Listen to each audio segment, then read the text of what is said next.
A'udzu billahi minasyaitonir rajim. Bismillahirrahmanirrahim. Assalamualaikum warahmatullahi wabarakatuh.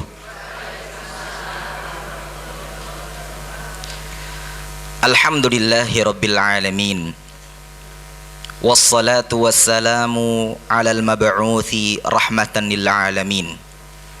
Nabiyyina Muhammadin wa ala alihi wa sahbihi ajma'in wa man tabi'ahum bi ihsanin ila yaumiddin. Usikum wa iyaya bittaqwallah haitsu qala ta'ala a'udzu billahi minasy syaithanir rajim. Bismillahirrahmanirrahim. Ya ayyuhalladzina amanu taqullaha haqqa tuqatih wa la tamutunna illa wa antum muslimun. Wa qala an-nabiy sallallahu alaihi wasallam ittaqillaha haitsuma kunt wa athbi'is sayyi'atal hasanata tamhuha wa khaliqin nasa bi khuluqin hasan. Amma ba'd. Allahumma 'allimna ma yanfa'una wanfa'na bima 'allamtana warzuqna 'ilman nafi'an ya rabbal alamin. Subhanaka la ilma lana illa ma 'allamtana innaka antal alimul hakim. Rabbana zidna ilma warzuqna fahma Allahumma amin. Para ibu-ibu sekalian, ummahat yang dirahmati dan dimuliakan Allah Subhanahu wa taala. Alhamdulillah, di pagi hari yang penuh berkah ini, di waktu duha, kita kembali dipertemukan oleh Allah Subhanahu wa taala. Mudah-mudahan pertemuan kita ini diberkahi oleh Allah Subhanahu wa taala dan juga menjadi penyebab Allah Subhanahu wa taala memudahkan langkah-langkah kita menuju surga Allah Subhanahu wa taala. Amin ya rabbal alamin.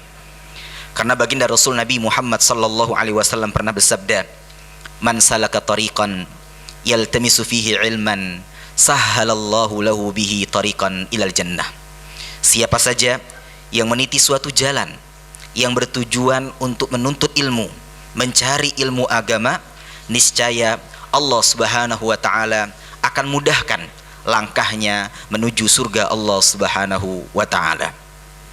Jamaah sekalian, ibu-ibu dan ummahat yang dirahmati dan dimuliakan Allah Subhanahu wa taala, pertemuan ini merupakan pertemuan perdana bagi kajian kita dengan berbasis kitab. Ya, insya Allah kita akan melanjutkan kajian-kajian kita ke depannya dengan izin Allah Subhanahu wa taala berbasis kitab. Ya, agar apa? Agar lebih teratur dan lebih jelas setiap pekannya atau setiap kali pertemuannya faedah-faedah yang bisa kita dapatkan. Nah, para ummahat dan jamaah sekalian yang dirahmati dan dimuliakan Allah Subhanahu wa taala, kitab yang akan kita pilih untuk menjadi tema yang akan kita kaji dalam kajian kita adalah kitab Umdatul Mar'ah. Kitab Umdatul Mar'ah yang ditulis oleh beliau Asy-Syaikh Dr. Adil Hasan Yusuf Al-Hamad.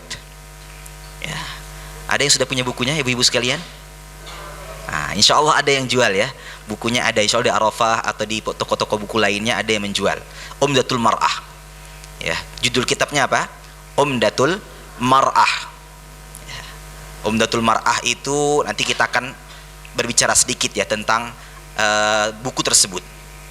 Nah, ibu-ibu sekalian dan juga jamaah yang dirahmati dan dimuliakan Allah Subhanahu wa taala, harapannya nanti ibu-ibu juga punya bukunya sehingga apa? Bisa mengikuti dengan baik.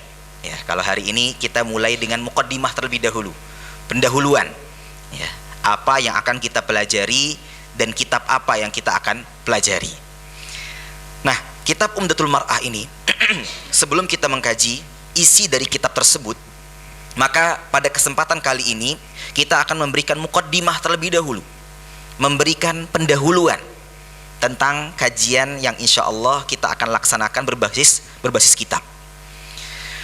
Nah, ada 3 poin atau 3 hal yang akan kita sebutkan dalam pendahuluan dan muqaddimah kali ini. Kalau seandainya nanti di akhir waktu mencukupi waktu untuk kita kemudian membahas ya, atau mulai mengkaji kitabnya, kita akan mulai dari yang pertama. Jika tidak, maka insya Allah kita akan mulai di pertemuan yang akan datang. Nah, jamaah sekalian yang dirahmati dan dimuliakan Allah Subhanahu wa taala, 3 hal yang akan kita sampaikan pada kesempatan pagi hari ini.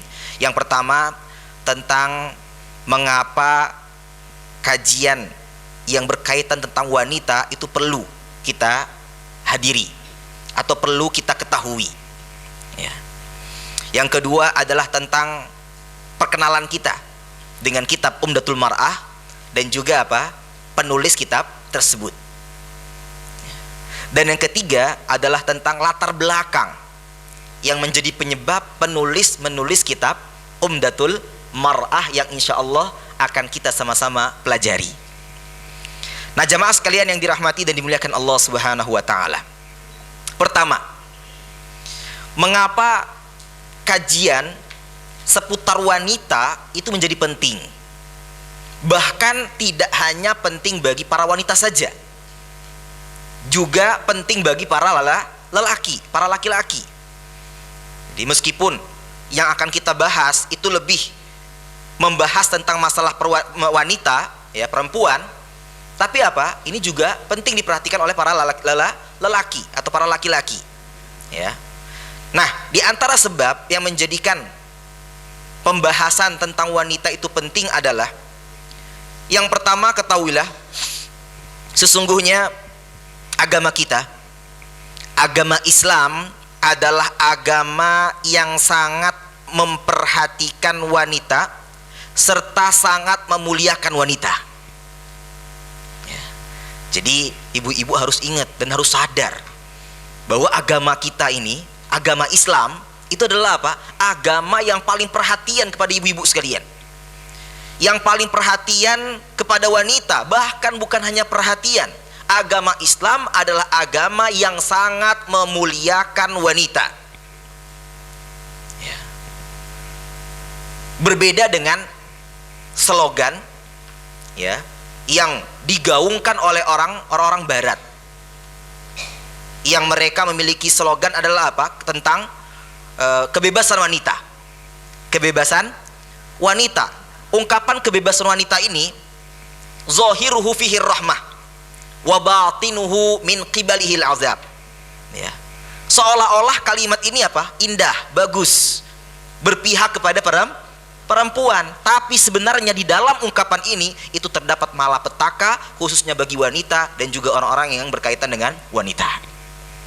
Nah, maka tentunya berbeda pandangan Islam, itu semua lininya benar-benar memperhatikan wanita dan juga memuliakannya. Bahkan memuliakan wanita di dalam Islam itu melebihi memuliakan seorang ratu, ya. Seorang ratu itu kan sangat dimuliakan, ya, sangat dimuliakan, sehingga tidak sembarang orang bisa ketemu, tidak sembarang orang yang bisa kemudian melihatnya, apalagi menyentuhnya. Itulah bagian dari bentuk Islam sangat memuliakan wanita. Karena wanita ini bagaikan berlian, bagaikan perhiasan yang kemudian tidak semua orang bisa menyentuhnya, melihatnya sekehendaknya. Nah, ini maka jangan sampai kita terkelabui dengan ucapan atau dengan ungkapan kebebasan wanita. Sebenarnya itu adalah ungkapan yang digunakan oleh musuh-musuh Islam, yang seolah-olah bagus, yang seolah-olah berpihak pada wanita, yang seolah-olah membela kaum wanita, tapi sebenarnya di dalamnya mereka merencanakan malapetaka bagi para wanita. Nah, jamaah sekalian yang dirahmati dan dimuliakan Allah Subhanahu wa taala, itu yang pertama alasan mengapa kemudian kita penting membahas atau kajian-kajian berkaitan tentang masalah wanita. Yang kedua, ya, kenapa kita penting memperhatikan kajian-kajian yang berkaitan dengan wanita? Karena adalah wanita ini adalah seorang ibu dan juga akan menjadi ibu kalau belum menikah, ya. Nah, karena wanita adalah seorang ibu atau akan menjadi seorang ibu, maka ketahuilah kata para ulama al-ummu al-madrasatul ula. Ibu adalah sekolah pertama bagi anak-anaknya, ya. Jadi anak itu, anak ibu-ibu sekalian, ya, atau anak kita semua itu mendapatkan pertama kali ilmu itu atau madrasah yang pertama kali mereka dapatkan adalah dari ibunya, ya. Maka karena ibu adalah al-madrasatul ula, sekolah pertama bagi seorang anak, berarti apa? Ibu harus memiliki ilmu. Ya. Kalau seandainya seorang ibu, seorang wanita tidak memiliki ilmu, apa yang akan diajarkan kepada anaknya? Sementara itu merupakan apa? Sekolah perdana, sekolah pertama bagi anaknya yang akan menjadi batu loncatan ke depannya. Nah ini, seorang ibu harus menyadari hal ini. Harus menyadari hal ini, baik yang sudah menjadi seorang ibu, atau akan menjadi seorang ibu, atau bahkan sudah menjadi nenek ya, yang sudah memiliki cucu-cucu ya, tetap ya, itu apa? Akan kemudian memiliki dampak kepada anak-anak. Nah, maka perlu ada ilmu-ilmu yang menjadikan pengarah atau memberikan taujihat kepada para wanita untuk bagaimana seharusnya dia menjadi seorang ibu yang kemudian bisa membentuk generasi-generasi masa depan yang baik. Kalau kita berharap atau menginginkan generasi baik di kedepannya nanti, itu apa? Dimulai dari sosok ibu, dimulai dari sosok wanita.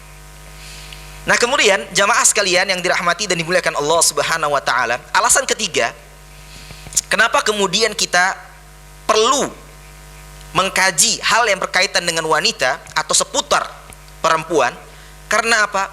Wanita ini memiliki peran penting dalam masyarakat. Wanita memiliki peran penting dalam masyarakat, bahkan bangsa dan negara. Artinya apa? Baik dan buruknya suatu masyarakat, baik dan buruknya suatu bangsa dan negara, itu sangat terpengaruhi dengan apa? Para wanitanya, para kaum wanitanya. Artinya ketika kaum wanita itu baik, maka itu akan berdampak baik juga masyarakat, bangsa dan negara. Sebaliknya, ketika para kaum wanita itu tidak baik, maka itu pun apa? Akan berimbas kepada tidak baiknya masyarakat dan juga apa? Bangsa dan negara. Ya, apalagi kita negara Indonesia ini. Nah, maka ini menjadikan pentingnya kita memiliki perhatian tentang ilmu-ilmu seputar kaum wanita di dalam Islam. Ya. Kemudian hal yang keempat, kenapa tema-tema yang berkaitan atau seputar wanita itu penting? Karena ketahuilah sesungguhnya musuh-musuh Islam dengan apapun pakaiannya saat ini, ya,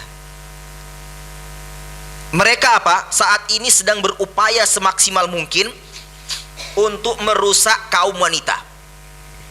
Karena mereka tahu di antara hal yang mereka bisa lakukan untuk bisa mengalahkan umat Islam adalah dengan apa? Dengan merusak moralnya para wanita. Ternyata tadi poin yang ketiga tadi itu juga diketahui oleh musuh-musuh Islam. Nah, karena mereka tahu, mereka berupaya bagaimana semaksimal mungkin bisa merusak kaum wanita. Sehingga kalau wanita itu merusak, ya, akhlaknya, ibadahnya, akidahnya, keyakinannya kepada Allah Subhanahu wa ta'ala, itu akan menjadi mudah bagi mereka untuk apa? Untuk mengalahkan umat Islam dan kaum muslimin.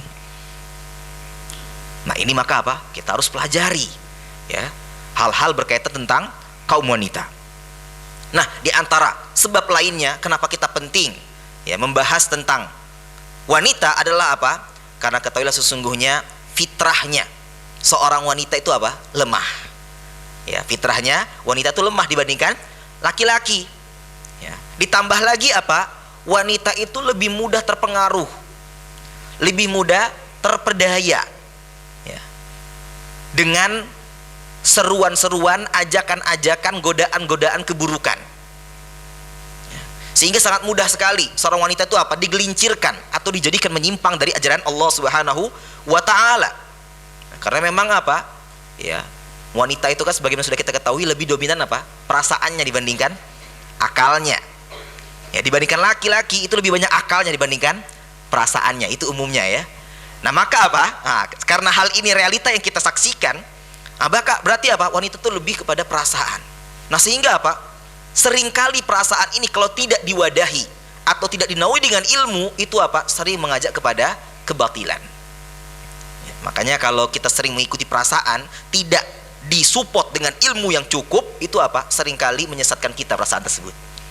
Ya, maka apa? Seorang wanita muslimah harus mengerti ilmu-ilmu yang akan mengarahkan dia untuk mensikapi berbagai hal, sehingga apa? Dia tidak mudah dipengaruhi, khususnya oleh pemikiran-pemikiran sesat, oleh orang-orang yang berniat jahat kepada umat Islam dan khususnya kaum wanita. Bahkan musuh-musuh Islam itu apa? Menjadikan para wanita sebagai alat untuk apa? Untuk merusak ya suatu bangsa dan juga masyarakat. Nah, karena mudahnya wanita itu terpengaruh dan perasaannya lebih dominan, maka apa? Butuh ilmu. Maka para wanita, kaum wanita harus mau memprioritaskan waktunya untuk mau duduk di majelis ilmu. Ya, seperti yang ibu-ibu saat ini lakukan. Ya. Nah, itu di antara sebab kenapa kemudian tema atau yang kita pilih tema berkaitan khusus tentang wanita ini penting. Meskipun sekali lagi pentingnya bukan hanya khusus untuk wanita saja, bagi laki-laki pun penting. Karena laki-laki mau tidak mau pasti akan ada hubungan dengan wanita, baik sebagai istrinya, ibunya, putrinya, dan lain sebagainya. Nah, ini maka perlu diperhatikan hal-hal yang berkaitan dengan wanita. Baik, itu hal pertama yang kita bahas pada kesempatan kali ini. Yang kedua, selanjutnya kita baru kemudian berkenalan ya dengan kitab yang insya Allah akan kita jadikan rujukan utama atau yang kita akan kaji selama beberapa pertemuan ke depan dengan izin Allah Subhanahu wa taala. Baik, dari nama kitab ini adalah dinamai atau oleh penulisnya diberi nama apa? Umdatul Mar'ah. Umdatul Mar'ah mi'atu haditsin muntaqatun min ahadisil mar'ah. Ya. Jadi kitab ini adalah berjudul Umdatul Mar'ah. Bahasa Arab umat sekalian, Umdatul Mar'ah itu artinya apa? Umdah itu artinya tiang penyangga, tiang penopang. Itu maknanya umdah. Ya, umdah, tiang penyangga atau tiang penopang. Al-mar'ah adalah apa? Wanita. Al-mar'ah itu artinya apa? Wanita. Maka Umdatul Mar'ah artinya adalah apa? Tiang penopang bagi wanita, yang harapan beliau penulis kitab yang insya Allah akan kita kaji dan kita pelajari itu bisa menjadi pegangan bagi wanita untuk menjalani hari-harinya di dunia ini. Ya. Nah, dan kitab ini apa? Ya, kitab ini kata beliau adalah apa?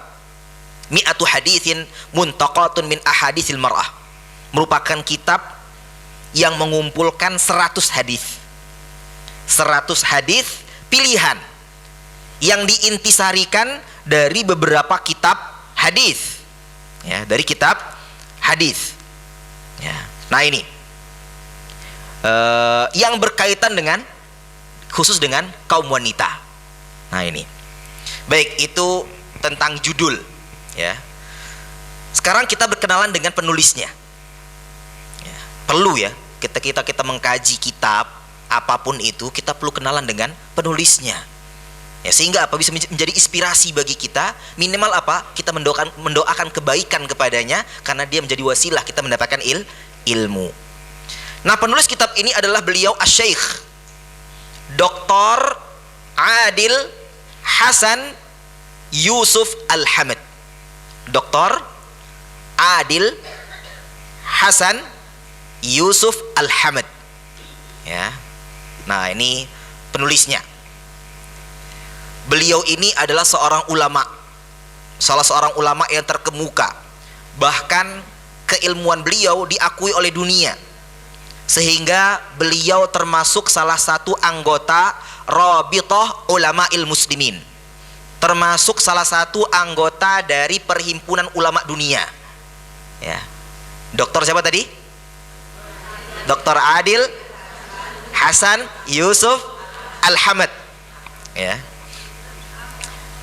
Alhamdu. Nah, kalau bahasa Arab kan Alhamad. Ya. Dari kata-kata Hamida Yahmidu, Hamida Yahmadu. Baik, Al-Hamad. Kemudian selain beliau adalah seorang anggota dari perhimpunan ulama dunia, beliau juga adalah seorang ulama yang terkenal. Di mana? Di negaranya, di Mamlakah Bahrain, di negara Bahrain. Ya.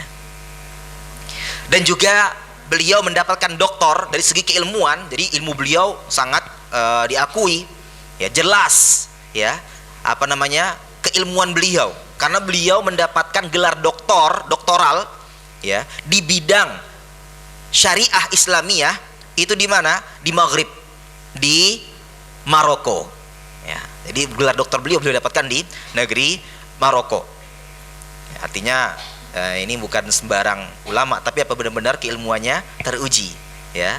Buktinya apa? Beliau mendapatkan gelar doktoral di negeri atau di Maroko. Kemudian selain itu beliau juga adalah seorang imam dan khatib tetap di salah satu masjid yang ada di Bahrain ya. Dan itu beliau lakukan sejak waktu yang lama. Jadi beliau menjadi seorang khatib, seorang imam di masjid tersebut, di masjid jami tersebut itu apa? Sejak waktu yang lama ya. Berarti apa? Memang beliau sudah diakui keilmuan beliau sudah sejak lama. Kemudian ya, beliau juga adalah seorang pendiri sekaligus direktur suatu perpustakaan yang ada di Bahrain ya. Nama perpustakaannya adalah Maktabah Darul Yaqin. Maktabah Darul Yaqin ya. Ini juga menunjukkan bahwa apa? Beliau sangat perhatian kepada ilmu. Buktinya apa? Beliau adalah pendiri, memiliki apa namanya? Perpustakaan, bahkan direkturnya. Ya, nah, karena orang yang berilmu itu harus memiliki apa? Perpustakaan. Nah, ibu-ibu juga sebagai penuntut ilmu harusnya apa? Di rumah itu ada koleksi kitab. Jangan koleksi baju terus ya. Atau koleksi apa namanya? Tas branded misalnya ya. Atau skincare misalnya ya. Atau apa-apalah yang lain sebagainya. Ya silahkan itu selagi tidak berlebihan ya. Tapi apa? Jangan dilupakan apa? Kita perlu ada perpustakaan di rumah. Ya. Ada perpustakaan di rumah yang kemudian apa? Mengumpulkan kitab-kitab yang bisa kita kemudian jadikan rujukan atau kita baca kembali di waktu-waktu yang kita miliki di rumah khususnya. Nah, ini sebagai bentuk apa? Perhatian kita kepada ilmu. Sebagaimana beliau juga memiliki perhatian besar kepada ilmu dan lain sebagainya. Ya, kalau kita sebutkan itu cukup banyak ya kelebihan-kelebihan beliau. Tapi ala kulli hal, inilah beberapa hal yang kita ketahui tentang beliau. Ya. Wa hadza ma ahsibuhu wallahu hasibuh wala uzakki 'alallahi ahada. Ini yang kita ketahui tentang beliau dan tentunya Allah lebih tahu tentang beliau dan kita ya tidak sedikit pun memuji seseorang kecuali apa? Karena keutamaan yang Allah berikan kepadanya.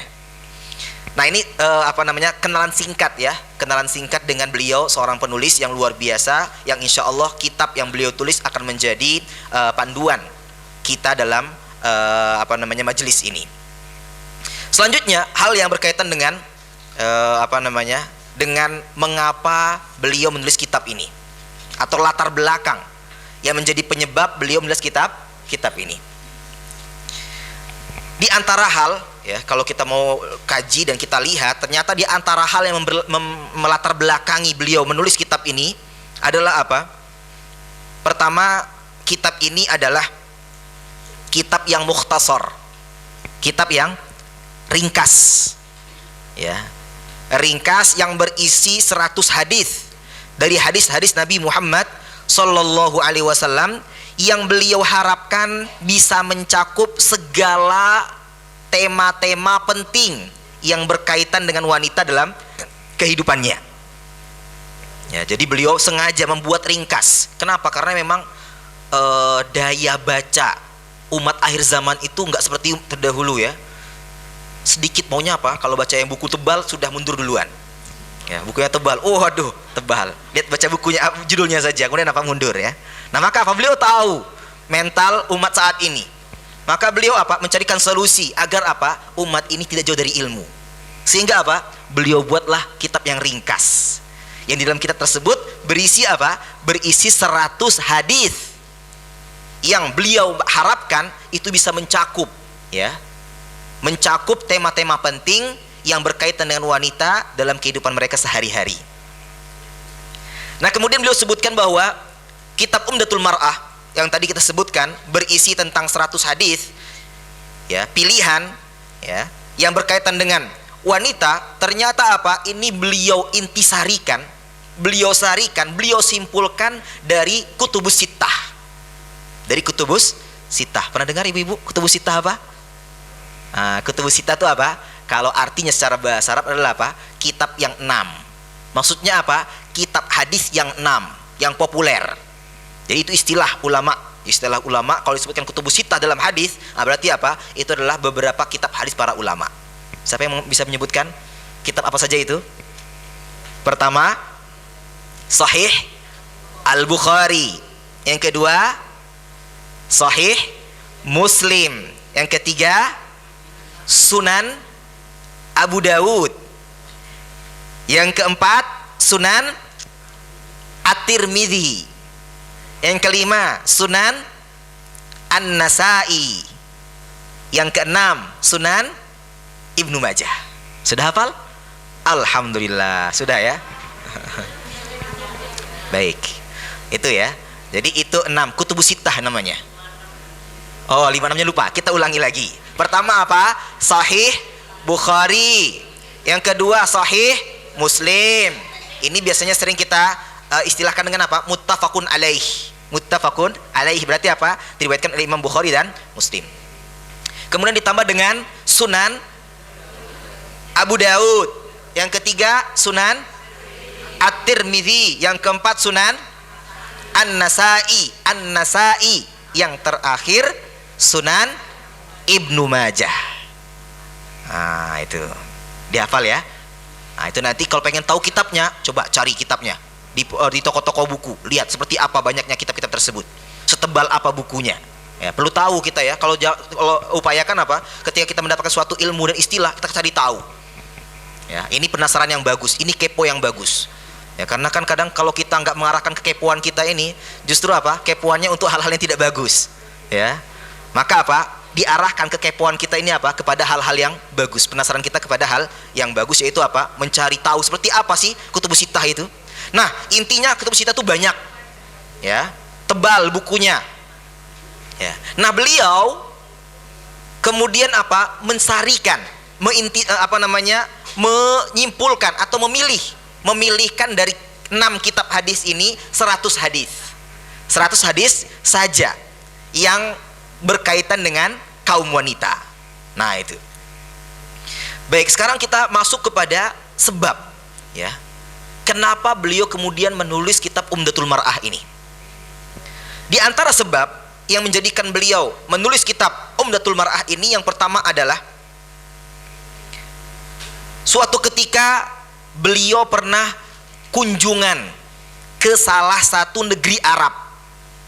Ya, beberapa tahun yang lalu. Nah, dalam kunjungan tersebut beliau memiliki tujuan adalah apa? Mengunjungi markas-markas tahfidzul Quran. Ya. Kemudian setelah beliau mengunjungi markas-markas tahfidzul Quran yang ada di negara Arab tersebut, beliau berkomunikasi dengan para pengurus markas tersebut, ya, para ustadz-ustadznya dan juga ustazah-ustazahnya, ya, para musyrifah dan muhafizah yang ada dalam markas-markas Al-Quran tersebut. Karena kan kita tahu ya, markas Al-Quran apa? Bersebar ya di dunia ini. Bukan hanya negeri Arab, Indonesia juga apalagi. Ya. Nah, ketika beliau mengunjungi markas-markas Al-Quran tersebut, beliau dikagetkan. Dengan apa? Dengan ternyata para ustazahnya,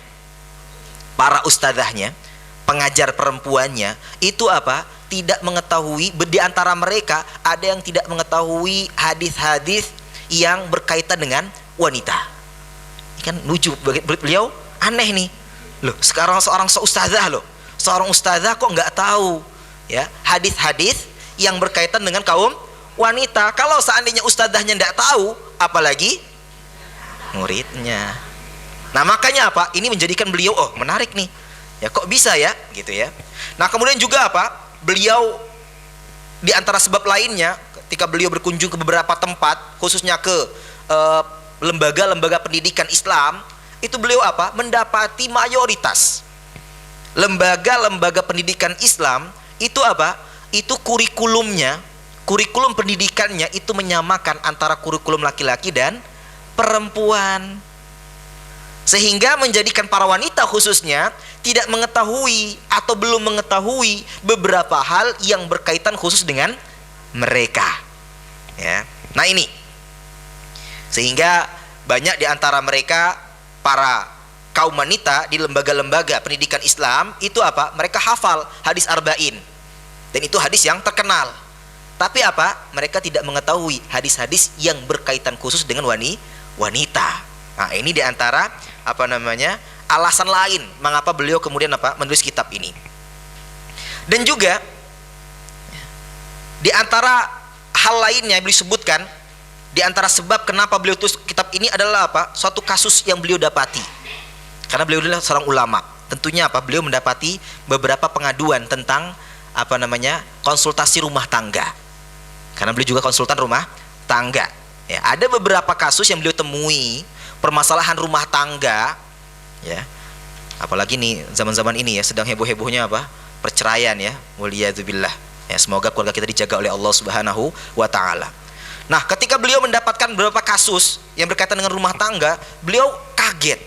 Karena di antara kasus-kasus tersebut ada kasus rumah tangga yang itu terjadi dari rumah tangga yang suaminya seorang yang alim, seorang yang memiliki ilmu, bahkan seorang dai, dan juga memiliki seorang istri yang hafidhatul Quran. Seorang istri yang hafal Quran, Bu. Ibu-ibu sudah hafal Quran? Alhamdulillah, insya Allah Ustadz, gitu ya. OTW, OTW ya. Tadi kan sudah menghafal surah Al-Balad tadi ya. Alhamdulillah. Ya. Ini istrinya adalah seorang hafizatul Quran. Bukan hanya hafizah, ibu-ibu sekalian. Dia adalah seorang istri yang merupakan alumni dari Fakultas Syariah Islamiyah. Ya, bukan hanya hafizatul Quran, hafal Quran 30 juz. Ya, kalau kita mungkin juz 30 ya. Enggak apa-apa, yang penting hafal Quran ya kan? Ya, alhamdulillah. Atau hafizul Fatihah juga enggak apa-apa ya kan? Penghafal Al-Fatihah. Dia juga seorang istri yang lulus dari Fakultas Ilmu Syariah.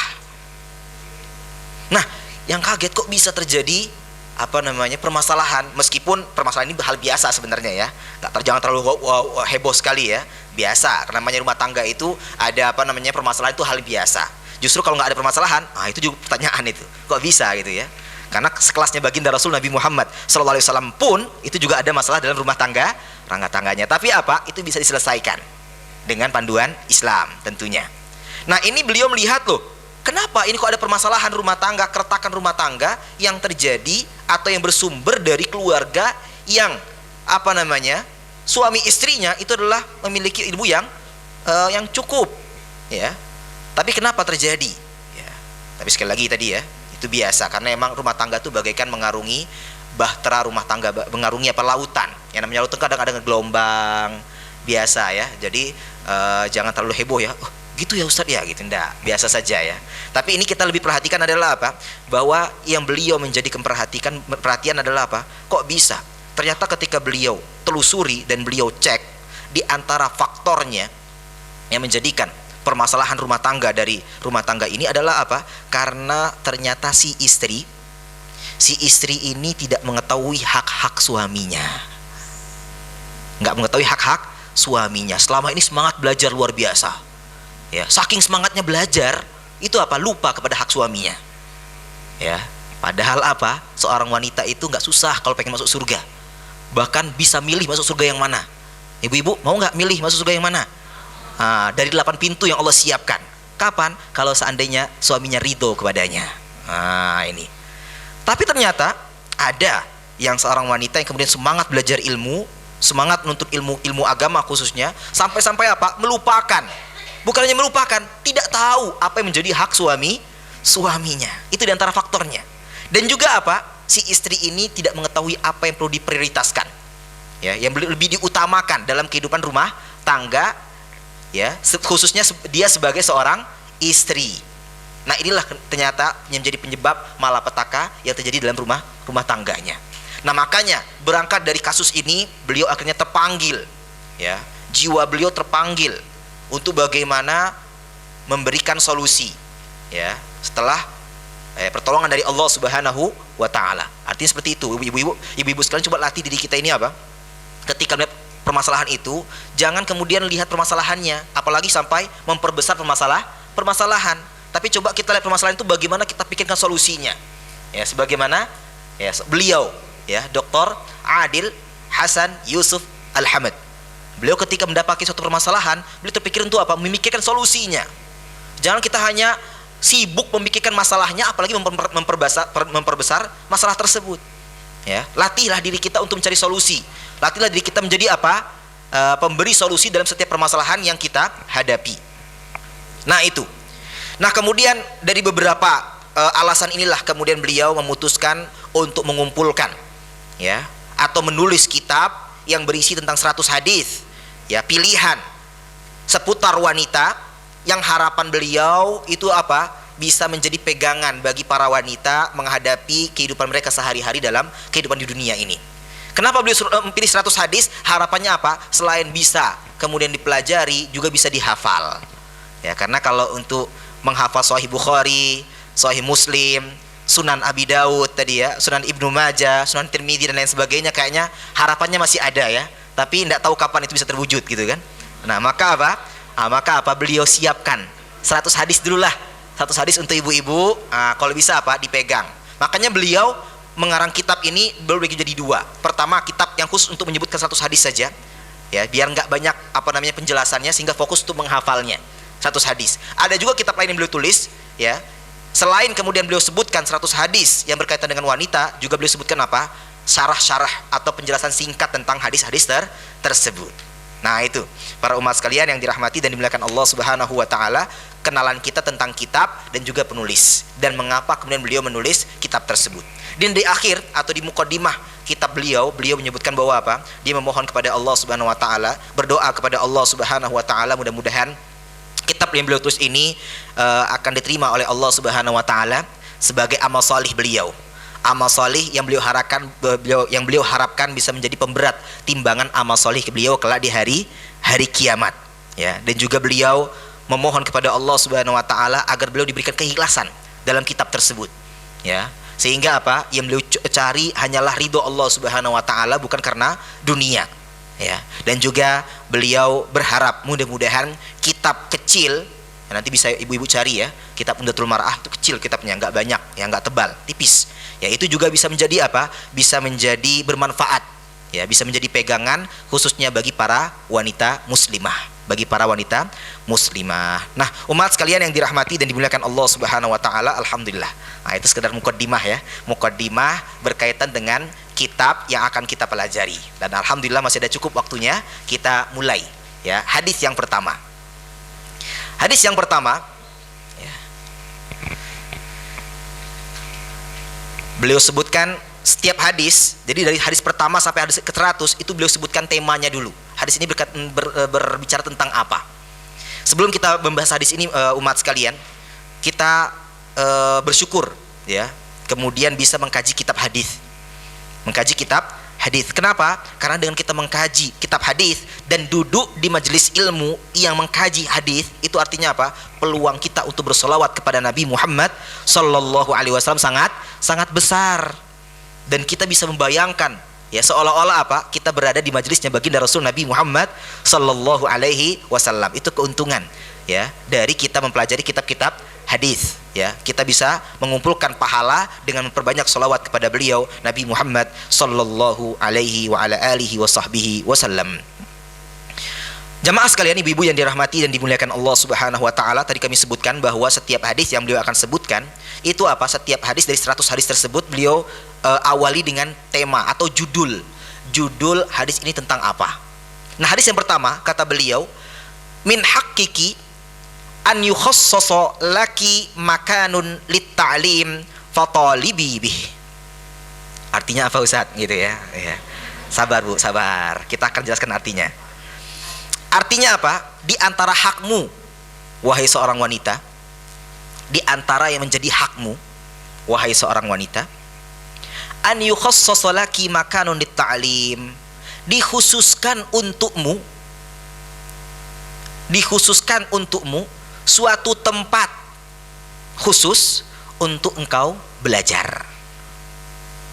Fatalibi bihi, maka upayakanlah hal tersebut. Nah, jadi ini tema besarnya dari hadis yang insya Allah akan kita baca. Jadi wanita itu di antara haknya apa? Mereka juga punya hak untuk apa? Ada majelis khusus berilmu, majelis khusus untuk para wanita menghadiri majelis tersebut mendapatkan ilmu. Nah, seperti ummahat sekarang. Ya, ini majelis khusus untuk para ummahat. Memang perlu. Ya, ada majelis khusus yang itu adalah apa? Diisi oleh para wanita kaum muslimah. Baik, hadisnya berbunyi, nanti kedepannya harapan kami nanti ketika ummahat punya kitabnya, ummahat yang membaca. Ya, biar dapat pahala juga ya. Biar dapat pahala juga, sehingga apa? Dan juga ada antusias dalam mengikuti kajiannya. Tapi untuk sementara ini bonus, kami yang bacakan ya. Nah, hadisnya berbunyi, an Abi Sa'idin Al-Khudri radhiyallahu anhu qala, ja'at imra'atun ila Rasulillah sallallahu alaihi wasallam. Silakan berselawat. Faqalat, ya Rasulullah, dhahaba ar-rijalu bihadithik, faj'al lana min nafsika yawman na'tika fihi tu'allimuna mimma 'allamakallah.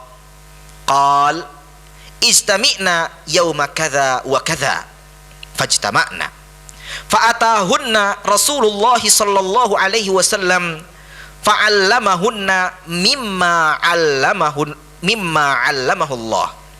Thumma qala, ma min kunna min imra'atin tuqaddimu baina yadayha min waladiha salasatan illa kanu laha hijaban minan nar. Faqalat imra'ah, wathnain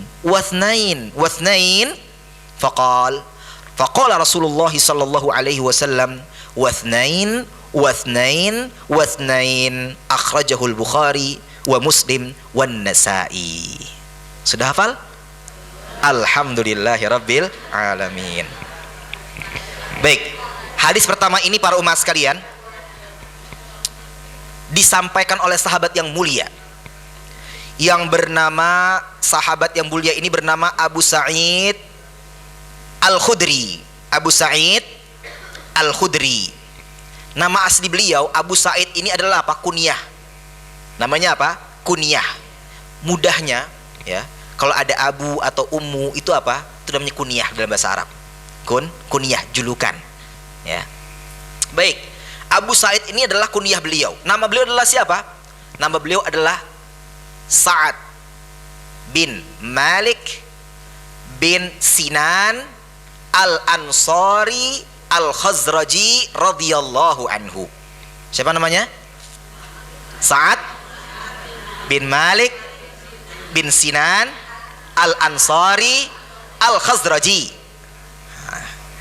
Berarti apa? Beliau dari sahabat kalangan Ansar radhiyallahu anhum jami'an. Ya. Dan beliau adalah seorang sahabat yang ketika bertemu dengan baginda Rasul Nabi Muhammad SAW itu beliau masih sangat muda. Karena beliau lahir 10 tahun sebelum hijrahnya Nabi Muhammad SAW ke kota Al-Madinah. Jadi beliau lahir di kota Yathrib 10 tahun sebelum hijrahnya Nabi Muhammad SAW ke kota Al-Madinah Al-Munawwarah. Artinya apa? Ketika pertama kali Nabi Muhammad SAW bertempat tinggal di Al-Madinah Al-Munawwarah, beliau masih berumur 10 tahun. Ya. Beliau dan ayahnya, tapi tadi siapa ayahnya tadi? Malik bin Sinan, ya, Al-Ansari Al-Khazraji, termasuk dua orang sahabat yang mulia. Dua orang sahabat yang mulia. Ya. Bahkan kemuliaan ayahanda beliau itu apa? Ayahanda beliau Allah pilih ya sebagai seorang mujahid yang gugur mati syahid di perang Uhud. Di perang Uhud. Nah, nanti perang Uhud apa? Bisa dikaji nanti ya sejarahnya. Nah, juga beliau ketika perang Uhud itu juga minta izin kepada baginda Rasul Nabi Muhammad SAW. Jadi Abu Sa'id Al-Khudri ya, kecil ketika itu, ketika ada panggilan untuk berjihad, berperang di jalan Allah Subhanahu wa taala, perang Uhud ketika itu, maka apa? Beliau minta izin kepada Nabi Muhammad SAW untuk apa? Ikut serta dalam peperangan. Yang ini menunjukkan apa? Semangat beliau luar biasa. Sejak kecil semangat beliau untuk membela agama Allah Subhanahu wa taala sudah luar biasa. Tapi apa? Karena baginda Rasul Nabi Muhammad SAW mempertimbangkan umur beliau yang masih kecil, maka ketika itu apa? Belum diizinkan oleh baginda Rasul Nabi Muhammad SAW. Namun setelah itu beliau juga apa? Mengikuti beberapa peperangan. Ya, peperangan, dan artinya apa? Beliau juga sebagai seorang seorang mujahid, ya, yang membela agama Allah Subhanahu wa taala. Dan beliau adalah salah satu sahabat yang sangat banyak meriwayatkan hadis Nabi Muhammad sallallahu alaihi wasallam. Disebutkan bahwa beliau meriwayatkan hadis Nabi Muhammad sallallahu alaihi wasallam kurang lebih 1170 hadis. Berapa, Bu? 1170 hadis yang beliau riwayatkan. Nah, bisa kita bayangkan ya, berarti beliau luar biasa cerdasnya. Sehingga apa? Beliau termasuk ya yang diakui keilmuan beliau di Madinah. Diakui keilmuan beliau di Madinah. Kan tadi bisa meriwayatkan 1170 hadis. Kita 40 hadis arba'in saja OTW sedang menghafal, ya kan?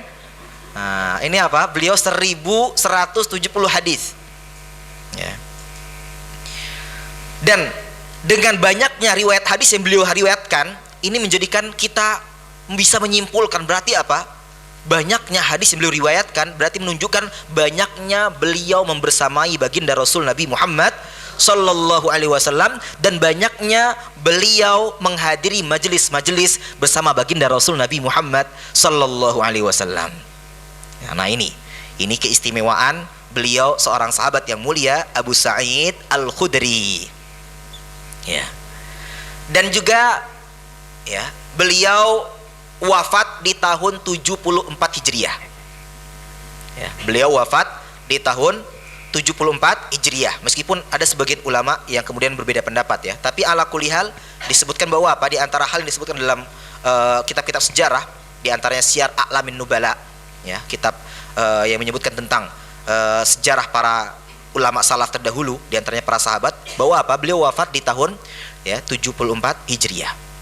Nah, radhiyallahu anhu, ya, dan juga anil sahabati ajmain. Semoga Allah Subhanahu wa taala meridhoi beliau dan juga para sahabat radhiyallahu anhum semuanya. Amin ya rabbal alamin. Baik, ini perlu kita berkenalan dengan sahabat. Kenapa para umat sekalian kita perlu berkenalan dengan sahabat? Agar apa? Tumbuh kecintaan kita kepada para sahabat radhiyallahu anhum. Karena bagian keimanan kita menuntut kita untuk mencintai para sahabat. Ya. Dan ini juga menjadikan kita mengetahui bahwa apa? Apabila ada ajaran Islam kemudian mengajarkan membenci para sahabat, berarti apa? Ada sesuatu yang perlu dievaluasi dalam pelajarannya. Ya. Karena apa? Para sahabat itu adalah apa? Orang-orang yang dipilih oleh Allah Subhanahu wa taala untuk menemani baginda Rasul Nabi Muhammad sallallahu alaihi wasallam. Otomatis apa? Mereka adalah orang-orang istimewa. Ya. Makanya apa? Kita tidak boleh ya membenci mereka. Justru apa? Kita diperintahkan untuk mencintai mereka semua radhiyallahu anhum. Ya, maka umat sekalian, kalau sudah ngaji ini, kalau mendapati kok ada ajaran-ajaran yang kemudian mengarahkan untuk membenci para sahabat, jelas itu sesatnya. Jangan ragu ya. Jangan ragu, itu sesat. Karena apa? Kita sebagai umat Islam yang mencintai baginda Rasul Nabi Muhammad SAW, itu apa? Mencintai seluruh para sahabat. Ya, mencintai seluruh para sahabat karena mereka dipilih oleh Allah Subhanahu wa taala untuk membersamai dan menemani baginda Rasul Nabi Muhammad sallallahu alaihi wasallam. Qal, ya, beliau Abu Sa'id Al-Khudri radhiyallahu anhu, itu kenalan singkat dengan sahabat Abu Sa'id Al-Khudri radhiyallahu anhu. Qal, ia berkata, ja'at imra'atun ila Rasulillah sallallahu alaihi wasallam. Suatu ketika ada seorang wanita yang mendatangi baginda Rasul Nabi Muhammad sallallahu alaihi wasallam. Faqalat, seraya bertanya, seraya berkata kepada baginda Rasul Nabi Muhammad sallallahu alaihi wasallam, "Ya Rasulullah, wahai baginda Rasul, dhahabar rijalu bihaditsik." Para kaum laki-laki mereka bisa pergi ya untuk menemanimu. Untuk apa? Hadir di majelis ilmu bersamamu, mengambil ilmu darimu. Para laki-laki apa? Ada kelonggaran. Mereka mudah keluar rumah, mudah mendatangi dirimu untuk menghadiri majelis ilmu yang engkau berikan ilmu kepada mereka. Ya. Faj'al lana min nafsika yauman. Maka apa? Kami sebagai kaum wanita, ya. Makanya ini seorang wanita ya, berarti apa? Dia mewakili. Karena memang biasanya wanita itu apa? Umumnya kan memiliki sifat malu. Maka apa? Kalau untuk berbicara itu apa? Ada yang mewakili biasanya. Ya, ada yang mewakili. Begitu juga sahabiah ini, seorang sahabat yang mulia ini. Nah, dia mengatakan apa? Karena para kaum laki-laki Mereka memiliki kesempatan untuk bisa langsung belajar kepadamu wahai baginda Rasul, bisa ada kesempatan untuk bisa hadir langsung di majelis bersamamu wahai baginda Rasul. Maka apa? Faj'al lana, ya, berikan untuk kami, ya, dari waktumu 1 hari saja. Na'ti kafihi, yang mana di hari tersebut kami bisa mendatangimu juga. Ya. Tujuannya apa? Tu'allimuna mimma 'allamakallah. Yang tujuannya adalah apa? Agar engkau pun bisa mengajarkan kepada kami tentang apa-apa yang Allah ajarkan kepadamu. Nah, ini adalah keirian yang positif, yang terpuji dari wanita kepada Nabi Muhammad SAW terhadap apa? Para laki-laki. Nah, jadi ini perlu, ya, ibu-ibu kemudian pengen seperti laki-laki dalam beberapa hal itu perlu, ya, khususnya apa? Masalah ilmu, khususnya masalah ilmu. Tapi apa? Ini positif, ya, bukan yang negatif. Nah, maka baginda Rasulullah SAW ini kan orangnya kan sangat lembut, nggak senang menyakiti hati wanita, nggak senang kemudian menyakiti permintaan seorang wanita kepadanya, seorang muslimah. Dia terkadang sangat lembut, ya. Jangan kepada seorang wanita yang memang lebih dominan perasaannya, pada laki-laki pun beliau sangat sayang. Nah, maka karena beliau tidak mau mengecewakan sahabat ini, maka beliau menjawab ijtami'na yauma kadza wa kadza. Baiklah, kalau begitu silahkan kalian berkumpul, ya, di hari ini dan di tempat ini. Silahkan diatur waktunya dan harinya. Artinya apa? Lihat, baginda Rasul Nabi Muhammad SAW, seorang nabi, seorang rasul, seorang pemimpin negara. Bisa kita bayangkan, ya, sibuknya luar biasa.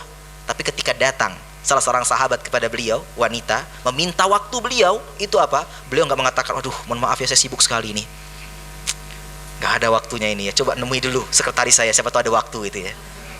Nggak. Lihat akhlak mulianya baginda Rasul Nabi Muhammad Sallallahu Alaihi Wasallam. Beliau nggak perlu ada protokol, nggak perlu ada pengatur waktu beliau. Siapapun bisa menemui beliau. Ya, inilah yang seharusnya kita contoh dan khususnya dicontoh oleh para pemimpin negara ini. Ya, itulah teladan yang terbaik yang kemudian bisa mewujudkan kejayaan umat di muka bumi ini. Ya, nah ini ijtami'na yauma kadza wa kadza. Ya. Silakan kalau begitu, insya Allah beliau tetap mau meluangkan waktu beliau di tengah-tengah kesibukan beliau. Silakan berkumpul kalian para wanita, para emak-emak, para ibu-ibu, ya, itu di hari ini dan di tempat ini. Fajtama'na, akhirnya senangnya luar biasa, ya, si wanita sahabiah ini. Akhirnya mereka kemudian langsung, ya, mengatur semuanya dan berkumpullah para kaum wanita di kalangan sahabat. Nah, kemudian kayaknya waktunya sudah habis. Ya, waktunya sudah habis, kita cukupkan sampai di sini dulu. Insya Allah akan berlanjut di pertemuan yang akan datang dengan insya Allah ibu-ibu membawa buku masing-masing. Ya, insya Allah. Baik, sebelum kita akhiri, mungkin ada yang ingin ditanyakan atau disampaikan, kami persilahkan. Wallahu a'lam bishawab.